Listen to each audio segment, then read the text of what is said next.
జై శ్రీరామ్ అండి. ఇది వచ్చేసి మనది ఎస్ఎస్వి న్యాచురల్ ఫామ్. ఇది వచ్చేసి బీనీస్ అంతా ఫ్లవరింగ్ స్టేజ్లో ఉంది.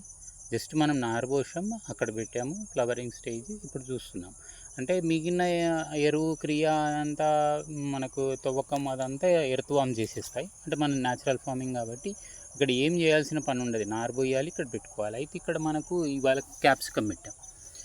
ఈ క్యాప్సికమ్ ఏంది, వంకాయ అయిపోయింది, జస్ట్ తలకాయ తీసేసాము. తలకాయ తీసి మళ్ళీ బెడ్ పైన వేసేసుకున్నాం. ఉన్నదంతా పోషక విలువలన్నీ కాండంలో ఏర్లల్లో ఉంటాయి. అంటే అదంతా పంచభూతాల నుంచి గ్రహించి అతి సూక్ష్మమైన పోషకాలన్నీ అందులో ఉంటాయి కాబట్టి తిరిగి మళ్ళీ భూమికి ఇచ్చేస్తాము. అది బ్యాక్టీరియా తినేసి మళ్ళీ మనం ఎరువు రూపంగా నెక్స్ట్ పంటకి ఇచ్చేస్తాం. ఇదంతా మనకు ఏదైనా కొద్ది కలుపు ఉంటే తీసేసి నాటుకోవడమే. అంటే జస్ట్ అక్కడ నారు పోసుకోవాలి, ఇక్కడ పెట్టుకోవాలి. అంటే ఈజీ వ్యవసాయం. అంటే జాగ్రత్తగా చేసుకుంటే ఏంటంటే ఫస్ట్ భూమి కన్వర్ట్ కావడానికి కొద్దిగా టైం తీసుకుంటుంది. తర్వాత మాత్రం ఈల్డ్ అసలు వస్తూనే ఉంటుంది. మనం జస్ట్ పెట్టాలి, ఎందుకంటే తిరిగి భూమికి ఎక్కువ ఇస్తున్నాం. మనం ఇప్పుడు ఏమైతే కేవలం మనం బీనీస్ తీసుకుంటాం, తిరిగి అదంతా ఆకులు కాండం అంతా తిరిగి ఇచ్చేస్తాం. అంటే మనం భూమికి రెట్టింపు, అంటే 90% రిటర్న్ ఇస్తాం అన్నట్టు పోషకాలన్నీ.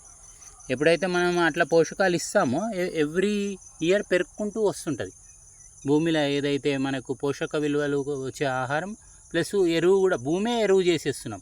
ఎరువు వేయాల్సిన పనే ఉండదు. ఇప్పుడు ఇదంతా క్యాప్సికమ్ మధ్యలో ఒక బీనీస్ వేసుకున్నాం. ఇది పెట్టేసుకొని మళ్ళీ జస్ట్ వాటర్ మేనేజ్మెంట్ ఒక హాఫ్ అన్ అవర్ ఇచ్చేసుకుంటే సరిపోతుంది. ఎంత బీనీ చూడండి ఎంత చక్కగా ఉంది. అసలు స్ప్రేయింగ్ లేదు, ఎరువులు లేవు, ఏముండదు. జస్ట్ మనం ఆ బెడ్ ఒకటి మెయింటైన్ చేసుకున్నట్టయితే చాలా బాగుంటుంది. బెడ్ అంతా కుషన్స్ లాగా ఉంటుంది, ఎక్కడ మెత్తగా ఉంటుంది బెడ్. దాని ద్వారా తొందరగా ఎప్పుడైతే బెడ్ మెత్తగా ఉంటుంది, భూమి మెత్తగా ఉంటే రూట్ అనేది తొందరగా వెళ్తుంది, మొక్క కూడా తొందరగా ఎదుగుతుంది. బ్రహ్మాండంగా ఫ్లవరింగ్ స్టేజ్ కూడా. Thank you.